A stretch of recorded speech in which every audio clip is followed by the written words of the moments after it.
How you doing, YouTube?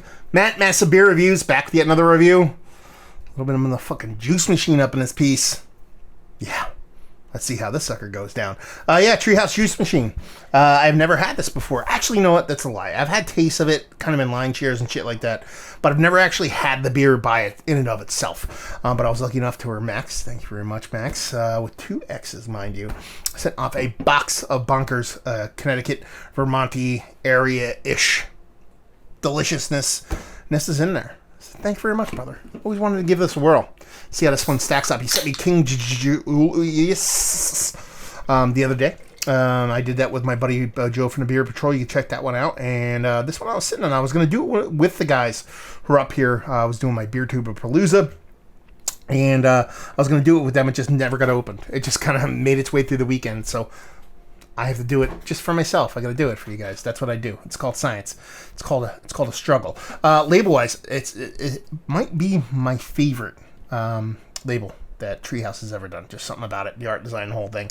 I dig it. And as far as the beer goes, it's darker than I thought it would be. I mean, I'm not going to sit here and say it's like kind of that oxidative brown that you get sometimes on IPAs, but man, she is dark. I mean, that is kind of, apricot juicy, kind of peach juicy as opposed to like an orange juicy. Not necessarily a bad thing, just a little bit darker than what I thought it would be.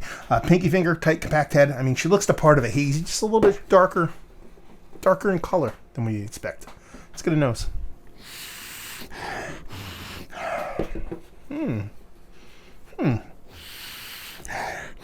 There is this fruity, floral, minty thing going on that I did not expect to come out of this, and it's pretty cool, actually.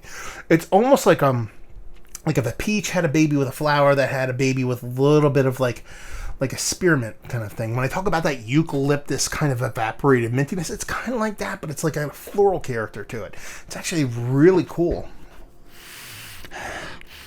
Yeah, I mean, nice soft sweetness. Doesn't smell like an overly sweet beer, but you know it's kind of sweet. There's a nice soft, I keep going to floral, like peach floral character to it.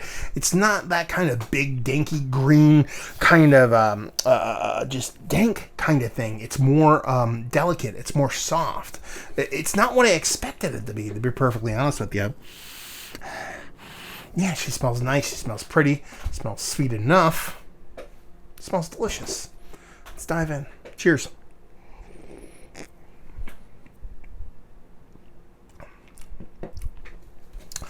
It's so delicate.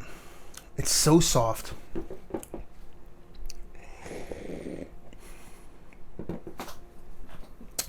It follows up that peach floral character. Leans more peach for me. But there's still this perfumey thing going on. At first I was like, floral, okay, maybe it's just like a hop thing going on.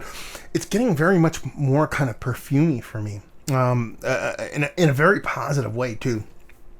The mouthfeel is so soft and so creamy and so delectable. It really is one of the better mouthfeel beers I've had in quite some time.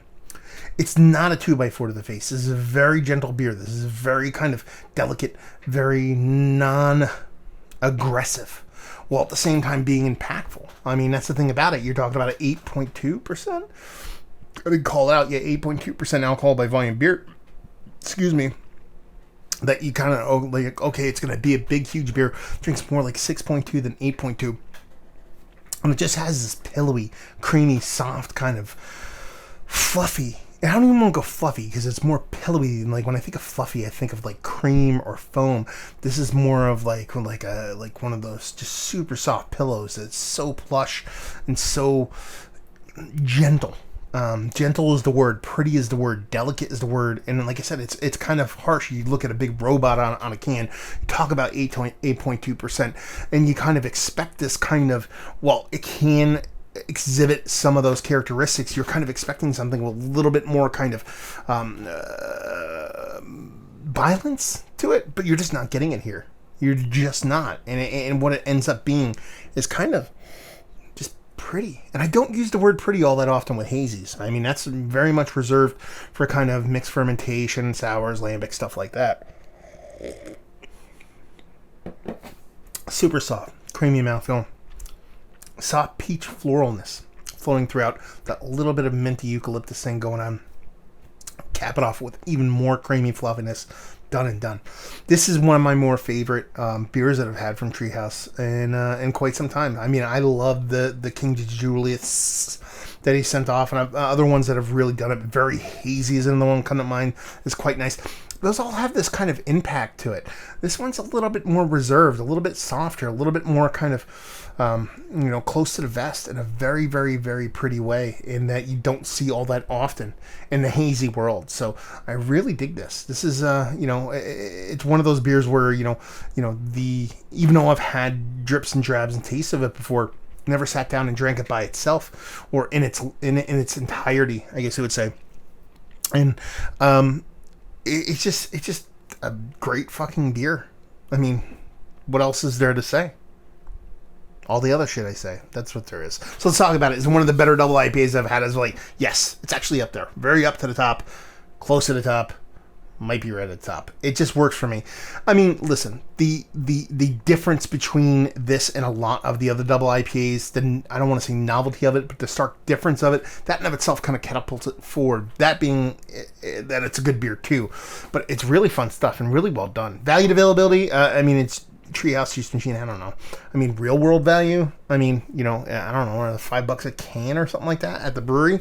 Maybe a little bit more, but then, secondary markets, this whole other thing I don't like to even fucking talk about. And leave you with, if you like what you like this beer, if you like New School Haze, this is going to do you proper. It's not going to give you that 2x4 to the face of that super over the top, crazy, OJ juiciness, along with all the things that you attribute to the kind of hair on fire that everybody expects from beer nowadays, but it's going to give you something really thoughtful, really meaningful in a beer style that you don't see all that much variance in. And to see it this drastically done, but also done in a very cool and meaningful way, it's pretty fucking tasty. There you go. Another review in the books. Hopefully you guys enjoyed it. Down there if you want to talk about it. Massive Beers if you want to check me out doing the social media stuff. Beer Massive if you want to check me out doing the whole podcasting thing. And hopefully you guys enjoyed the review. Hopefully you're enjoying a nice little juice machine right now. And hopefully see you next time. Cheers.